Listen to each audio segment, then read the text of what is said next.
Big Boss Telugu 9 prize money announce చేసిన నాగార్జున ఈసారి ఎన్ని లక్షలో తెలుసా? సాధారణంగా బిగ్ బాస్ రియాలిటీ షో విజేతలకు భారీగానే ప్రైజ్ మనీ అందుతుంది. అలాగే స్పాన్సర్ కంపెనీలు కూడా వివిధ రకాల బహుమతులను అందజేస్తుంటారు. లగ్జరీ కార్లు, గోల్డ్ చైన్స్ ఇలా రకరకాల కానుకలు విజేతలకు అందుతుంటాయి. అలా ఈ సీజన్లో కూడా బిగ్ బాస్ తెలుగు సీజన్ తుది దశకు చేరుకుంది. సెప్టెంబర్ 8న అట్టహాసంగా ప్రారంభమై ఎన్నో ట్విస్ట్లతో సాగిన ఈ రియాలిటీ షోకు త్వరలోనే ఎండ్ కడపనుంది. డిసెంబర్ 21న గ్రాండ్ ఫినాలే ఫైనల్ ఎపిసోడ్ జరగనుందని ఇప్పటికే అధికారికంగా ప్రకటించారు. టాప్ 5 కంటెస్టెంట్స్తో బిగ్ బాస్ గ్రాండ్ ఫినాలేను ప్లాన్ చేశారు మేకర్స్. అందుకే ఈ వారం డబుల్ ఎలిమినేషన్తో మరో ట్విస్ట్ ఇచ్చారు. ఇక శనివారం నాటి ఎపిసోడ్లో సుమన్ శెట్టి ఎలిమినేట్ కాగా ఆదివారం ఎపిసోడ్లో మరొకరు హౌస్ నుంచి బయటకు రానున్నారు. ఇక సుమన్ శెట్టి ఎలిమినేషన్ తర్వాత ప్రస్తుతం హౌస్లో 6 కంటెస్టెంట్స్ మాత్రమే మిగిలిపోయారు.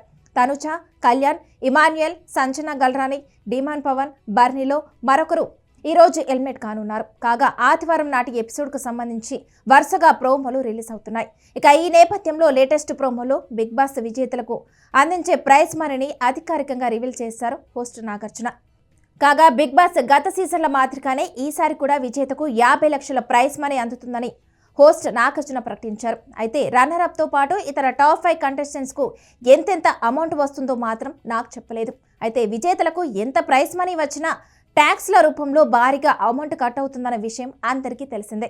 అయితే విజేతలకు ప్రైజ్ మనీతో పాటు కొన్ని స్పాన్సర్స్ కంపెనీలు అందించే నగదు కానుకలు కూడా వస్తాయి. అంటే luxury card, gold chains Bigg Boss title విన్నర్కు వస్తాయన్నమాట. ఇక లేటెస్ట్ ప్రోమో విషయానికి వస్తే గెలుచుకున్న ప్రైజ్ మనీ ఎవరికైనా ఇవ్వాలని అనుకుంటే హౌస్లో ఎవరెవరికి ఎంత ఇస్తారని కంటెస్టెంట్స్ను అడిగాడు నాగార్జున. దీనికి మొదట బర్నీ తాను గెలుచుకున్న డబ్బు ఎవరికైనా ఇవ్వాలనిపిస్తే ఆ లిస్టులో ఇమాన్యుయల్, పవన్లు ఉంటాడన్నారు. తాను గెలిస్తే రీతు కోసం 5 లక్షలతో గిఫ్ట్ కొంటానని డిమాన్ పవన్ చెప్పారు.